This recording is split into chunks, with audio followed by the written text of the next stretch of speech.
Alhamdulillahil qail alladzina idza asabatuhum musibah qalu inna lillahi wa inna ilaihi raji'un.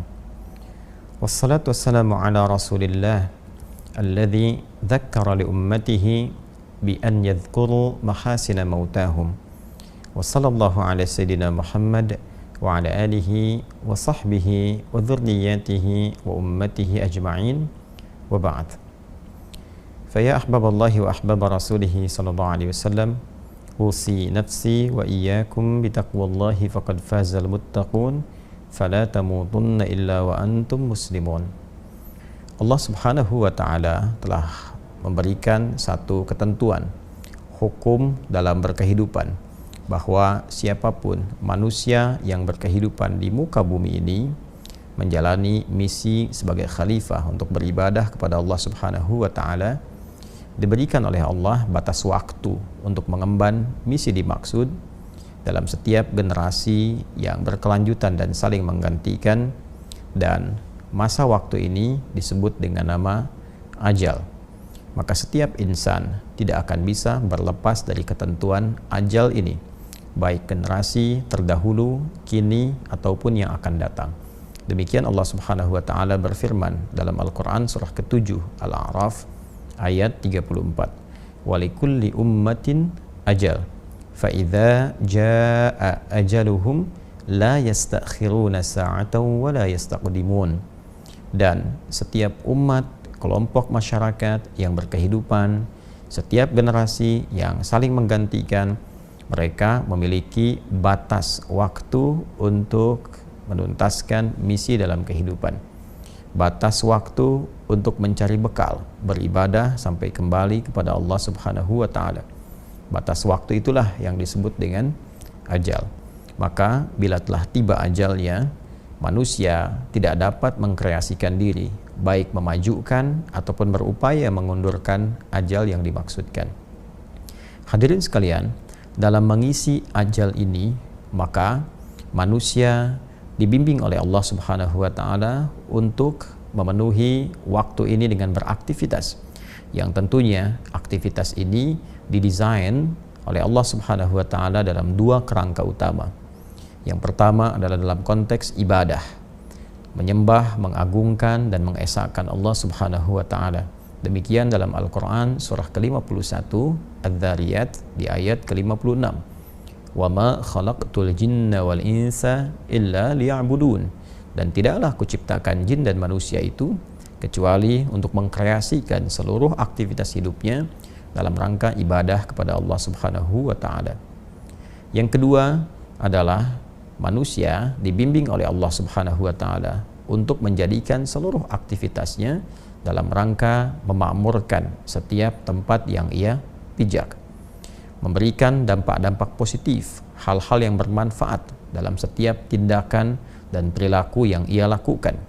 Karena itulah hal yang bermanfaat, hal positif, hal yang kiranya mampu menyukseskan, memakmurkan, dalam bahasa Arab disebut dengan umur. Dan umur ini pula yang seringkali diterjemahkan dalam bahasa Indonesia dengan nama usia. Cara mengisi ajal, cara memenuhi usia kita sampai tiba batas waktu adalah dengan cara mengisinya dengan berbagai yang bermanfaat, bertutur yang bermanfaat, memandang yang bermanfaat, mendengar yang bermanfaat, bahkan berbisnis, bekerja, beraktivitas yang kiranya semua bermanfaat, dapat memakmurkan kehidupan, menyukseskan yang dibenarkan, dan sekaligus membantu setiap tempat yang kita pijak memiliki dampak-dampak positif dari kegiatan yang kita lakukan, baik skalanya di keluarga, ataupun di lingkungan sosial, atau dalam kehidupan berbangsa dan bernegara. Manusia yang mengemban tugas itu, yang kedua ini, misinya disebut dengan khalifah. Quran surah kedua Al-Baqarah ayat ke-30. Wa idh qala rabbuka lil malaikati inni ja'ilu fil ardi khalifah. Dan ketika Muhammad SAW, Rabbu, berfirman kepada para malaikat dan menyampaikan kepada mereka bahwa Allah Subhanahu wa taala akan menugaskan manusia untuk menjadi khalifah di bumi, makhluk yang saling menggantikan antar generasi, yang diberikan tugas memakmurkan bumi, menyukseskan aktivitas sekaligus menghadirkan kegiatan yang banyak bermanfaat. Semua kegiatan ini ketika dilekatkan dengan nama manusia disebut dengan insan namanya. Insan, karena itulah kemudian Allah Subhanahu wa taala memberikan pesan. Manusia yang berkehidupan, beraktivitas disebut dengan insan, namun tidak mengisi waktu yang diberikan sampai ajal tiba dengan perbuatan-perbuatan baik yang bermanfaat, yang memakmurkan, itu disebut oleh Allah sebagai manusia yang rugi. Maka turunlah surah ke-103 untuk mengingatkan, wal 'asr innal insana lafi khusr illa alladziina amanu wa 'amilus shalihat wa tawasaw bil haqqi wa tawasaw bis sabr. Demi waktu, aku bersumpah, demi kesempatan, waktu, momentum yang aku berikan pada setiap hamba untuk beraktivitas. Sungguh, setiap manusia yang beraktivitas memanfaatkan waktu itu berpotensi ada yang rugi. Kecuali di antara mereka yang bebas dari kerugian itu adalah yang beriman kepada Allah, yakin bahwa dunia sementara. Dunia itu tempat bertugas. Dan dunia itu pasti akan ditinggalkan. Sepanjang bernama manusia, pasti meninggalkan dunia. Sepanjang bernama manusia, pasti akan kembali kepada Allah untuk mempertanggungjawabkan berbagai misi yang telah diemban. Orang-orang yang yakin dengan itu semua, lalu mengkreasikan sisa waktunya untuk beramal soleh. Dan dengan itu saling mengingatkan, saling share, wa tawasaw bil haqq, dan bersabar menjalaninya, maka itulah orang yang terlepas dari kerugian. Hadirin sekalian, rangkaian ayat-ayat tadi mengingatkan pesan kepada kita bahwa setiap kita ini di dunia ini hanya membawa tugas, membawa misi besar. Imma itu untuk ibadah, mengesahkan, mengagungkan, berubudiyah kepada Allah Subhanahu wa taala. Karena itu kita salat, karena itu kita puasa, karena itu baca Al-Qur'an untuk mengimplementasikan keyakinan kita bahwa kita ini adalah seorang hamba yang punya tugas selama di dunia, mengesahkan, mengagungkan Allah Subhanahu wa taala. Saat yang bersamaan, kita juga beraktivitas. Ada yang bekerja, ada yang berbisnis, ada yang di dunia diplomasi, di birokrasi, ada yang mengajar dalam rangka menjadi khalifah di bumi, membawa segala hal yang bermanfaat, mengajar yang bermanfaat, bisnis yang benar, menghindari manipulasi, jauhi kecurangan. Segalanya kita coba tunjukkan dalam rangka menjalankan misi yang telah Allah amanahkan kepada kita semua. Tapi ayat itu juga mengingatkan bahwa pada saatnya ketika ajal tiba, selesai misi kita dan kita pasti akan berpulang. Jadi kepulangan kita adalah satu hal yang sangat niscaya dan sifatnya pasti. Jadi siapapun yang berpulang kepada Allah Subhanahu wa taala, boleh jadi saat ini Pak Mahfudin telah lebih dulu meninggalkan kita. Tapi kita pun mesti yakin bahwa esok lusa tiba waktunya kita untuk pulang. Tinggal pertanyaannya, bagaimana kemudian kita melihat diri, melihat cermin, melihat sekitaran kita, dari siapa yang pulang itu. Dan dari situ kita belajar untuk bisa meningkatkan kebaikan yang mungkin kita bisa lakukan dan mengoreksi kekurangan-kekurangan, kesalahan-kesalahan yang mungkin telah dilakukan, sehingga ketika pulang bekalnya bisa optimal. Semua amal dinilai baik oleh Allah Subhanahu wa taala. Ini yang dimaksudkan Quran surah ke-67 di ayat yang kedua itu. Huwallazi khalaqal mauta wal hayata liyabluwakum ayyukum ahsanu amala wa huwal azizul ghafur.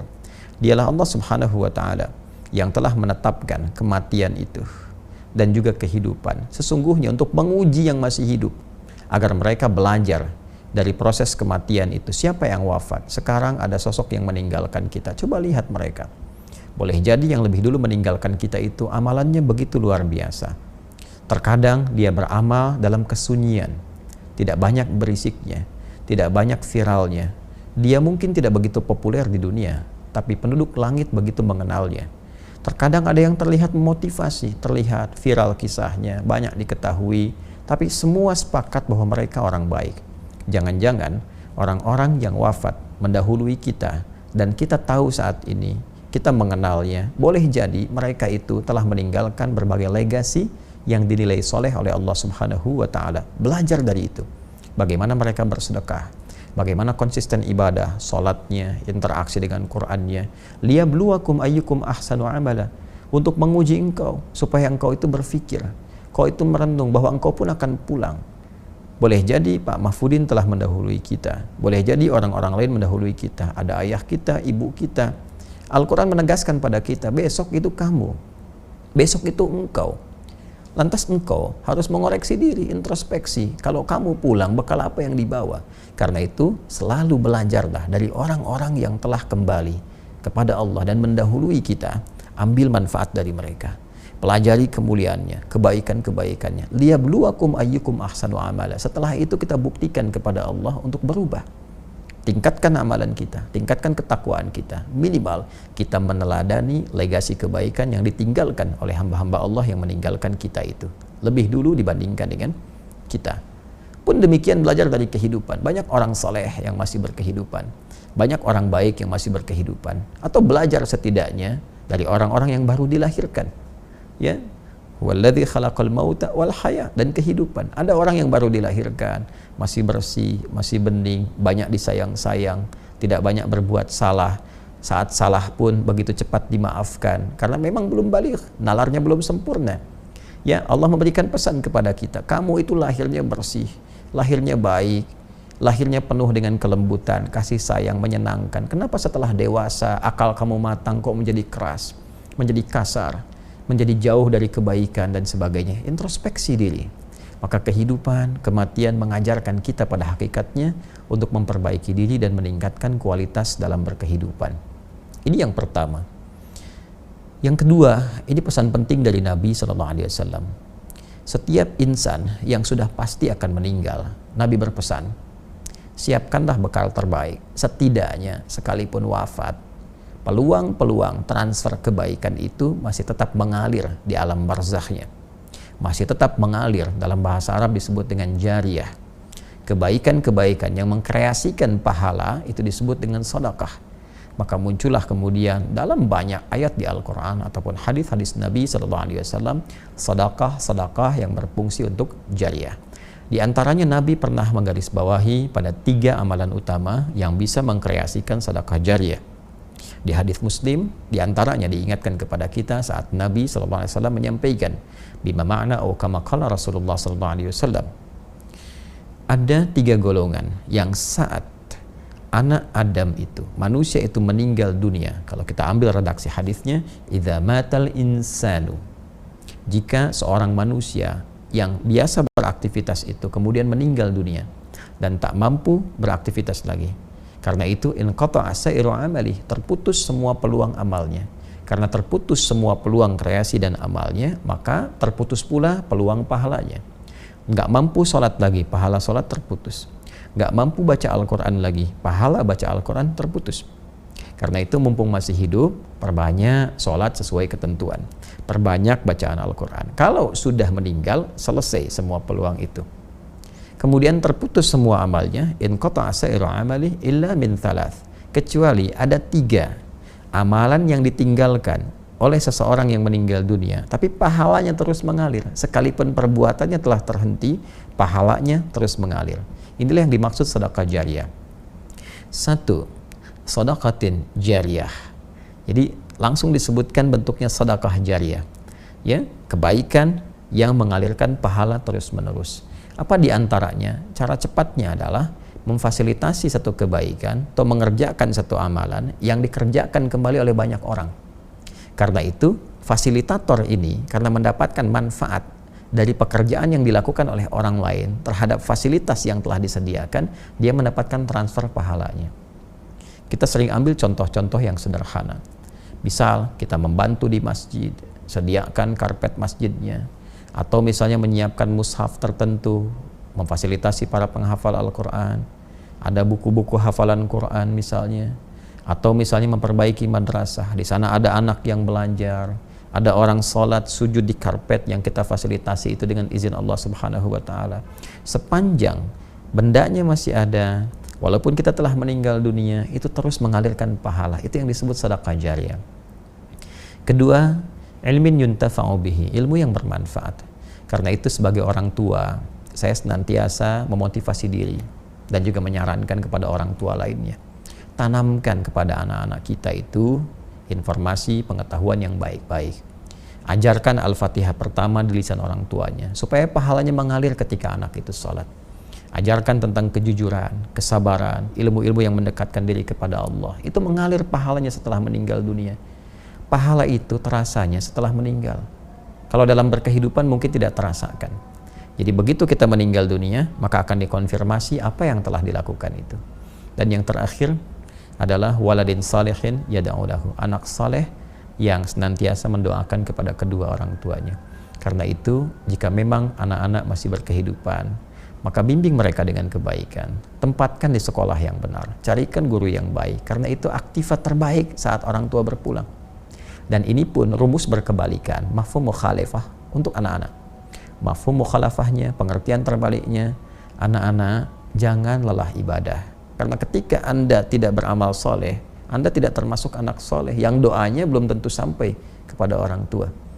Nah, karena itu saya berharap kita semua belajar dari apapun yang kita hadapi untuk meningkatkan ketakwaan pada Allah Subhanahu wa Ta'ala, dan saling mendoakan semoga kita berpulang dalam keadaan yang baik. Saya kira itu tausiah singkat yang bisa saya sampaikan. Semoga Allah merahmati kita semua, dan kita bermohon kepada Allah semoga semuanya diberkahi dalam kemuliaan, dipertemukan dengan Rasulullah saat kembali nanti kepada Allah, dan ditempatkan dalam tempat yang lebih baik dengan ridha Allah Subhanahu wa Ta'ala. Allahumma taqabbal minna innaka antas sami'ul alim wa tub alaina innaka antat tawwabur rahim. Wa sallallahu ala sayyidina Muhammad wa ala alihi